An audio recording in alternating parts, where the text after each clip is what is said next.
Hey there and welcome to WS cube tech. Myself Bhagirath Giri. और इस video में हम लोग बात करने वाले हैं कि लारावेल में माइग्रेशन की मदद से टेबल्स कैसे क्रिएट की जाती है। सो गाइस, लारावेल काफी सारे अच्छे फीचर्स हम लोगों को देता है, उनमें से माइग्रेशन भी एक है।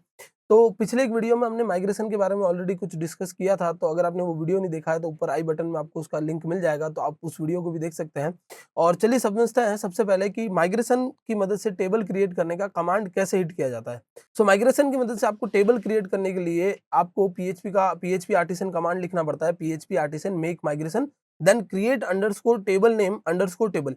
देखिए गाइस, ये जो है, ये सिंटेक्स जो है वो फिक्स्ड है, बस आप इसमें टेबल नेम चेंज कर सकते हैं। ठीक है, अब इससे क्या होगा, तो इससे आपका लारावेल आपको एक फाइल बनाकर देगा। देखिए मैं यहाँ पर इसको रन करता हूँ, PHP artisan make migration, okay, and create.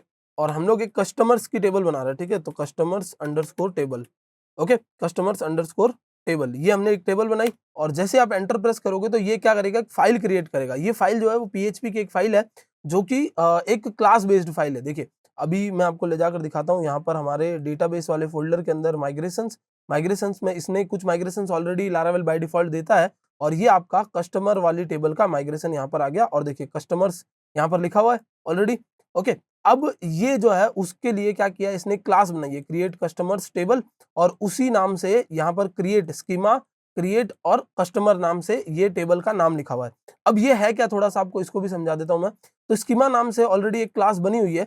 ठीक है, ये स्कीमा नाम की क्लास है, और इस क्लास में काफी सारे फंक्शंस हैं जो प्री डिफाइंड है, जिसकी मदद से आप टेबल बनाने वाले हो। तो स्कीमा का सबसे पहला जो फंक्शन है वो है क्रिएट, और इसमें हम लोग एक फंक्शन एग्जीक्यूट कर रहे हैं जिसमें हम लोग एक टेबल का ब्लूप्रिंट डिसाइड करने वाले हैं। ठीक है, ये देखिए। और अब इस टेबल के अंदर हम लोग ब्लूप्रिंट डिसाइड करेंगे, तो ब्लूप्रिंट में सबसे पहले जो डिफॉल्ट चीजें हैं वो दो आपको लारावेल देता है, क्योंकि लारावेल समझता है कि हर पर्टिकुलर टेबल के अंदर एक प्राइमरी की होनी जरूरी है। तो आईडी नाम का एक एट्रीब्यूट आपको ये यहाँ प्रोवाइड करता है।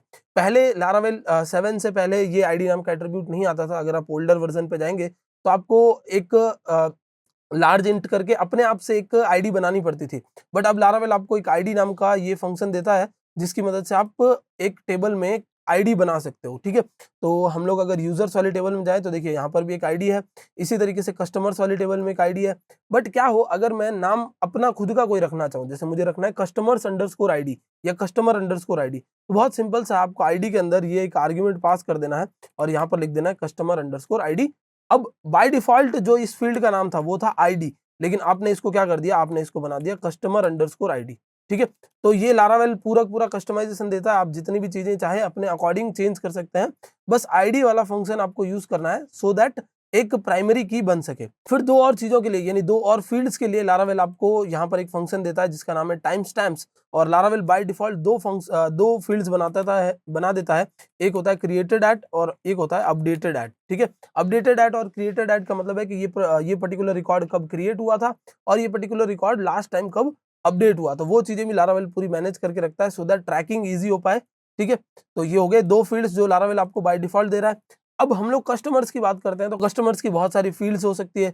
जैसे हम लोग बोले कि कस्टमर का एक नाम हो सकता है। ठीक है, तो नाम क्या होता है, स्ट्रिंग में होता है, तो स्ट्रिंग नाम का एक फंक्शन है लारावेल का। ठीक है, और आपको इसमें लिख देना है नेम।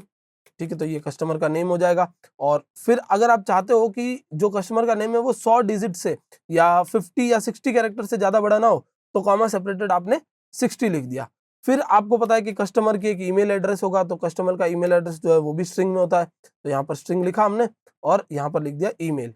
ओके, आप चाहो तो कस्टमर अंडरस्कोर ईमेल लिख सकते हो, और ईमेल आप चाहते हो कि 100 कैरेक्टर से ज्यादा ना हो तो आपने 100 लिख दिया। फिर आप लिखोगे यहाँ पर टेबल, और टेबल में एरो ऑपरेटर लगाकर फिर कस्टमर के और क्या क्या चीजें फीचर्स हो सकती है। तो सपोज कस्टमर का कोई जेंडर हम लोग स्टोर करना चाहते हैं, तो जेंडर में हम लोग क्या करेंगे, डिसाइडर रखेंगे कि 3 चीजें हैं वही आ सके। तो इसके लिए हम लोग यूज करेंगे यहाँ पर इनम नाम के इस फंक्शन को। इनम में हम लोग सबसे पहले बताएंगे उस फील्ड का नाम, देन कॉमा सेपरेटेड एक एरे पास करेंगे, उस एरे में हम लोग 3 चीजें रखेंगे, एम और फिर एफ। ठीक है, मेल फीमेल एंड आप यहाँ पर अदर लिख देंगे। अब इससे क्या होगा गाइस, इससे इनम आपको फोर्स करेगा, या जब भी डेटा एंट्री होगी तो उसको फोर्स करेगा कि एम एफ और ओ के अलावा कुछ भी ना है। मतलब एक टाइप की रेस्ट्रिक्शन लग गई है कि एम एफ और ओ की तरह अलावा कुछ भी यहाँ नहीं आ सकता। चलिए, अब उस कस्टमर का मे भी हो सकता है कि एड्रेस भी हो, तो एड्रेस बड़ा भी हो सकता है, तो इसलिए हम लोग क्या करते हैं, टेक्स्ट नाम के इस एट्रीब्यूट का यूज कर लेते हैं। ठीक है, तो एड्रेस हो गया। सपोज आप उस कस्टमर की डेट ऑफ बर्थ रखना चाहते हो, ठीक है, तो आप यहाँ पर डेट नाम के इस फंक्शन का यूज कर लोगे और यहाँ लिख दोगे date of birth DOB। Okay, customer की और क्या डिटेल्स हो सकती है, तो कस्टमर की और डिटेल्स में हो सकता है कि वो कस्टमर कब लॉग इन हुआ था या कब क्रिएट हुआ था। तो जब भी वो कस्टमर क्रिएट हुआ तो क्रिएटेड एट अपडेटेड एट चलेगा। ठीक है, अब हो सकता है इस कस्टमर का कोई पासवर्ड भी हो। ठीक है, तो यहाँ पर पासवर्ड लग देते हैं हम लोग। तो स्ट्रिंग में मैं रख रहा हूँ पासवर्ड और स्ट्रिंग में यहाँ पर मैंने लगा दिया पासवर्ड, और पासवर्ड में मैं कोई भी लिमिट नहीं दूंगा। जब मैं कोई भी लिमिट नहीं दूंगा तो ये 255 कैरेक्टर्स की लिमिट अपने आप ले लेगा। तो ये कुछ छोटे छोटे फंक्शंस थे जो आप लोगों को याद रखने होते हैं। अब लारावेल आपको जो डॉक्यूमेंटेशन प्रोवाइड करता है उसमें इन चीजों के बारे में, सारी चीजों के बारे में बता रखा है लारावेल ने। तो आपको सिंपली लारावेल पर जाना है, यानी laravel.com पर जाना है और यहाँ पर आपको क्या करना है, यहाँ लिखना है माइग्रेशन। ठीक है, माइग्रेशन पर जैसे आप एंटर प्रेस करेंगे तो ये आपको एक पेज लोड करके देगा। इसके सबसे बॉटम में आपको जाना है। ठीक है, यहाँ पर जो सारी चीजें मैंने अब तक आपको बताई वही चीजें लिखी गई है, और यहाँ पर आपको आना है सबसे बॉटम में नहीं, थोड़ा सा ऊपर। और देखिए ये जो आप देख रहे हैं यहाँ पर, ये सारे के सारे क्या है, ये सारे के सारे वो फील्ड्स है जो लारावेल आपको प्रोवाइड करता है। जैसे हमने अभी यूज किया ना, हमने अभी यूज किया इनमें से आईडी यूज किया, हमने अभी इनमें से टेक्स्ट यूज किया। देखिए यहाँ पर ये टेक्स्ट रहा, स्ट्रिंग यूज किया हमने, डेट यूज किया। ओके, इस तरीके से और भी चीजें हो सकती है। तो और भी क्या चीजें हो सकती है, तो सपोज हम लोग यूजर एक्टिव है कि नहीं वो बताना चाहते हैं, तो हम लोग यहाँ पर ले लेंगे बुलियन। बुलियन में क्या होता है, ट्रू और फॉल्स, आइदर ट्रू और फॉल्स, इसके अलावा कुछ भी नहीं हो सकता। आप यहाँ पर स्टेटस ले लेंगे उस यूजर का। ओके, तो ये एक आपको टेबल बनाने में हेल्प कर रहा है। अब देखिए और इसमें कुछ चीजें समझते हैं। जैसे आप यहाँ फ्लोट देख सकते हैं, डेसिमल देख सकते हैं। सपोज आपका यूजर जो है वो आपके वेबसाइट पर कुछ बाय करता है। ओके, तो ये जो आपका कस्टमर है वो कुछ जब यहाँ से खरीदेगा तो उस केस में उसको कुछ लॉयल्टी पॉइंट्स मिलेंगे। ठीक है, तो वो पॉइंट्स होंगे वो हमेशा इंटीजर होंगे, तो इंटीजर और यहाँ पर पॉइंट्स हो गए। ओके, अब इनमें ये तो हमने क्या किया, फील्ड्स के नाम रखे। सपोज कुछ डिफॉल्ट रखना हम लोगों को, जैसे यहाँ पर स्टेटस डिफॉल्ट में क्या होना चाहिए, हमेशा 1 होना चाहिए। तो यहाँ पर आपको क्या करना है, आगे एरो ऑपरेटर लगाना है और लिख देना है डिफॉल्ट, और डिफॉल्ट में 1। तो स्टेटस हमेशा क्या रहेगा, इसका 1 रहेगा। ठीक है, अगर आपको पॉइंट्स में डिफॉल्ट में कुछ रखना है तो डिफॉल्ट में रख देते हैं हम लोग 0, या अगर आप चाहते हो पॉइंट्स नलेबल रहे, जैसे अभी मैं फिलहाल यहाँ डिफॉल्ट लगा देता हूँ 0, मतलब शुरुआत में किसी भी यूजर के 0 पॉइंट्स होंगे। ठीक है, अब डेट ऑफ बर्थ कोई यूजर नहीं डालना चाहता या जेंडर कोई अपना नहीं बताना चाहता तो इसको नलेबल रखा जा सकता है। ठीक है, तो आपको नलेबल नाम का फंक्शन यूज कर लेना है। तो लारावेल आपको ये सारे features as a function provide करवाता है। आप यहाँ देख पाएंगे काफी सारी चीजें, काफी सारे फीचर्स या काफी सारे फंक्शंस आप कह सकते हैं जो लारावेल ने दिए हुए हैं।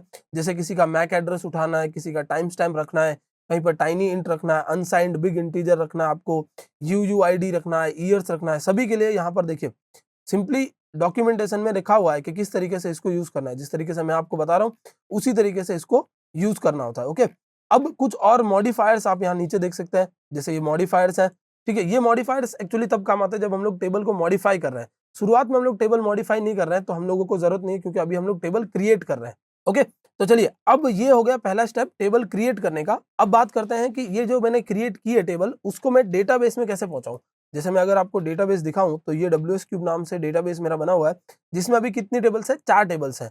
3 तो लारावेल बाय डिफॉल्ट देता है। आप देखिए यहाँ पर ये 3 टेबल्स जो है ये लारावेल ने बाय डिफॉल्ट दी हुई है, और माइग्रेशन नाम की टेबल लारावेल बनाता है इन ऑर्डर टू ट्रैक कि कितने माइग्रेशन अब तक हो चुके हैं। जैसे देखिए 3 माइग्रेशन हो चुके हैं पहले लॉट में। बट अब हमें क्या करना है, अभी हमें इस टेबल को माइग्रेट करवाना है डेटाबेस के अंदर। तो आपको टर्मिनल ओपन कर लेना है। आप चाहे इंटीग्रेटेड टर्मिनल ओपन कर लें, और चाहे तो आप कमांड प्रॉम्प्ट यूज करना चाहे तो वो ओपन कर सकते हैं, और सिंपली यहाँ पर लिखना है PHP आर्टिसन माइग्रेट।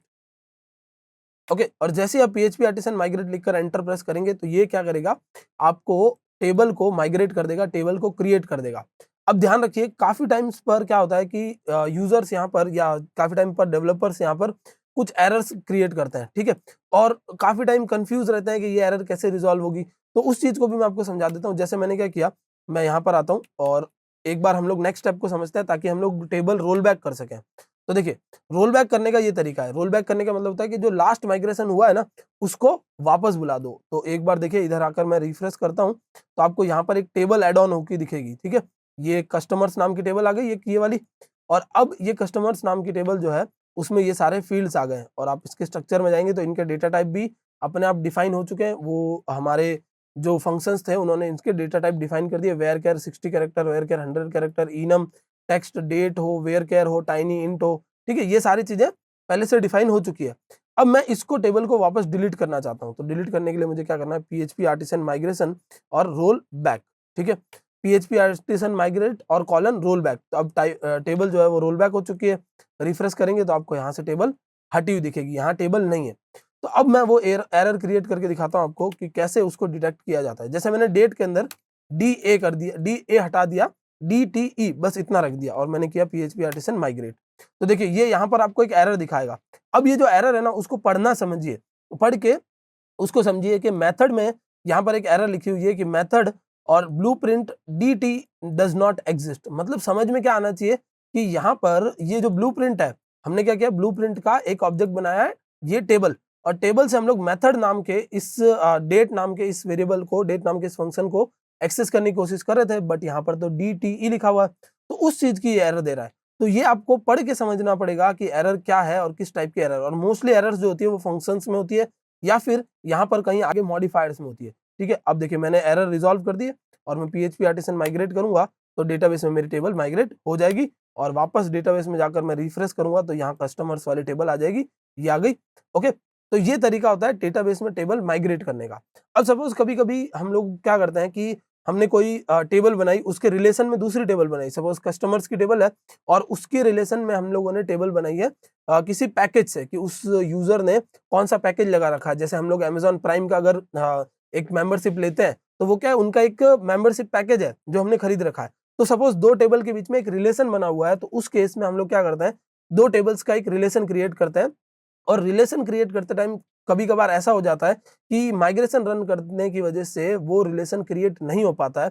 तो हम लोग क्या करते हैं, माइग्रेशन को पूरा फ्रेश रन करते हैं ताकि सारा माइग्रेशन एज अ होल जाए और सारी टेबल्स जो है वो एक दूसरे के साथ रिलेशन में हो जाए। अब देखिए ये एक एग्जांपल था, ऐसे और भी बहुत सारे रीजंस हो सकते हैं कि हमको माइग्रेशन रिफ्रेश करना पड़े। तो बहुत सिंपल सा आपको लिखना है PHP आर्टिसन माइग्रेट और रिफ्रेश लिख देना है। रिफ्रेश करने से क्या होगा, तो सबसे पहले ये क्या करेगा, सारी की सारी टेबल्स को डिलीट करेगा, वहां से सारी की सारी टेबल्स को इसने डिलीट किया होगा और फिर सारी टेबल्स को वापस बनाया होगा। तो अब जब माइग्रेशन वाली टेबल में जाओगे तो सारी टेबल्स आपको फर्स्ट लॉट में आई हुई दिखेगी, बिकॉज उसने क्या किया, सारी टेबल्स हटा दी और फिर वापस से सारी टेबल्स लगा दी। ठीक है, तो ये तरीका है PHP आर्टिसन माइग्रेट रिफ्रेश करने का, माइग्रेशन रिफ्रेश करने का, जिससे सारी टेबल्स हट जाए और एक बार वापस फ्रेश माइग्रेशन चला जाए। ठीक है, और इसको आप यहाँ से अब हटा देते हैं, क्लियर स्क्रीन कर दिया मैंने। ओके, अब काफी बार हमको ऐसी रिक्वायरमेंट्स होती है कि हम लोगों को टेबल में कुछ नया कॉलम ऐड करना है। ठीक है, तो उस चीज को समझते हैं कि नए कॉलम को कैसे ऐड किया जाएगा। देखिए नए कॉलम ऐड करने का बहुत सिंपल सा तरीका है, आपको लिखना है PHP artisan and make migration and then यहाँ पर लिखना है ऐड अंडरस्कोर कॉलम्स। ठीक है, ये सिंटेक्स आपको फिक्स याद रखना है, ऐड अंडरस्कोर कॉलम्स, फिर टू और टेबल का नाम क्या है, तो कस्टमर्स अंडरस्कोर टेबल। ठीक है, कौन सी टेबल में डालना है, तो कस्टमर्स वाली टेबल में आपको इसको डालना है। ठीक है, कस्टमर्स अंडरस्कोर टेबल। ठीक है, और जैसे आप एंटर प्रेस करेंगे ये क्या करेगा, एक नया माइग्रेशन क्रिएट करेगा। आप देख सकते हैं यहाँ पर ये नया माइग्रेशन क्रिएट किया इसने, और टेबल का नाम पहले से लिखा हुआ आया है। ठीक है, टेबल का नाम यहाँ पर पहले से एग्जिस्ट कर रहा है। थोड़ा सा मैं आपको और एक चीज बता देता हूँ, जैसे आप यहाँ पर अगर पढ़ेंगे तो ये क्लास जो है ना वो माइग्रेशन वाले क्लास को इनहेरिट कर रही है, और यहाँ पर दो फंक्शंस है, अप एंड डाउन। अप क्या कर रहा है, टेबल क्रिएट करने का काम कर रहा है, और डाउन जो है वो टेबल अगर एग्जिस्ट करती है पहले से तो डिलीट करके फिर क्रिएट करने का काम कर रहा है। सेम चीजें आप यहाँ पर देखेंगे, बट यहाँ थोड़ा सा डिफरेंस है। डिफरेंस क्या है, क्योंकि यहाँ पर ऐड कॉलम लिखा हुआ था, वहां पर क्रिएट कॉलम लिखा हुआ था, तो यहाँ जो स्कीमा आया वो अलग तरीके से आया। देखिए यहाँ पर डाउन में कुछ अलग लिखी हुई चीज है, मतलब कुछ कोड अलग लिखा हुआ है, और ऐड कॉलम्स वाले में कुछ अलग कोड लिखा हुआ है। बिकॉज ये क्या करेगा, ये कॉलम्स को डिलीट करवाने का काम करेगा। तो इन फ्यूचर अगर आपको कॉलम्स डिलीट करने होंगे तो वो यहाँ से डिलीट होंगे, और अभी हम लोग कॉलम को ऐड करने वाले हैं। तो जैसे मुझे अब एकदम से याद आया कि मुझे क्या करना चाहिए, यूजर की सिटी भी स्टोर कर लेनी चाहिए कि यूजर कौन सी सिटी से एग्जिस्ट करता है, और उसका स्टेट भी स्टोर करना चाहिए। तो फिलहाल मैं उसको एज ए स्ट्रिंग स्टोर करना चाहता हूँ, तो मैंने स्ट्रिंग बनाया और मैंने यहाँ लिया कंट्री, और ये एज इट इज मैंने कॉपी किया इधर, और मैंने यहाँ पर स्टेट ले लिया। ठीक है, तो कंट्री और स्टेट ले लिया हमने, बट कंट्री और स्टेट जो है वो कहाँ पर होने चाहिए, तो कंट्री और स्टेट एड्रेस के पास में होने चाहिए। ऑब्वियसली यहाँ पर हम लोग जो बना रहे हैं ये एड्रेस, उस एड्रेस के नीचे होने चाहिए ना कंट्री और स्टेट। तो हम यहाँ पर लगाएंगे मॉडिफायर, और सबसे पहला मॉडिफायर हम जो लगाएंगे वो होगा नलेबल, मतलब कंट्री और स्टेट भी नल हो सकता है इनिशियली। ठीक है, फिर हम लोग यहाँ लगाएंगे आफ्टर, और आफ्टर में लिखेंगे एड्रेस। मतलब हम लोग क्या बोल रहे हैं, हम लोग माइग्रेशन को बोल रहे हैं कि ये दो फील्ड्स बनानी है। ठीक है, और किसी भी कंट्री का नाम ऑब्वियसली 50 कैरेक्टर से ज्यादा नहीं हो सकता, और इन चीजों का भी हमको ध्यान रखना है, सो दैट हम लोग रिसोर्स को अननेसेसरी वेस्ट यूज ना करें। ठीक है, देखिए country, state 50-50 characters, nullable initially खाली रहेंगे और आफ्टर एड्रेस मतलब जब एड्रेस वाली फील्ड जो है ना उसके बाद इनको लगाना है। और बस इसको करने का तरीका क्या होगा, तो पीएचपी आर्टिसन माइग्रेट कर देना, आपको रिफ्रेश नहीं करना, माइग्रेट कर देना है।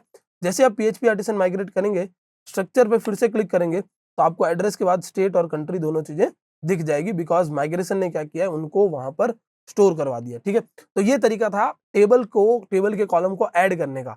इसी तरीके से हम लोग जैसे जैसे आगे वीडियोस में जाएंगे, जैसे जैसे हम लोगों को जरूरत पड़ेगी कर्ड ऑपरेशंस पे, हम और टेबल्स बनाकर देखेंगे और चीजों को समझेंगे। सो आई होप गाइस ये कंसेप्ट आपको अच्छे से समझ में आ गया होगा। और वीडियो अगर आपको पसंद आता है तो वीडियो को अपने फ्रेंड्स के साथ शेयर कीजिए, चैनल को सब्सक्राइब कीजिए, ताकि इस तरीके के वीडियो लाने के लिए हम मोटिवेटेड रहे। That's it for this video, thank you so much for watching.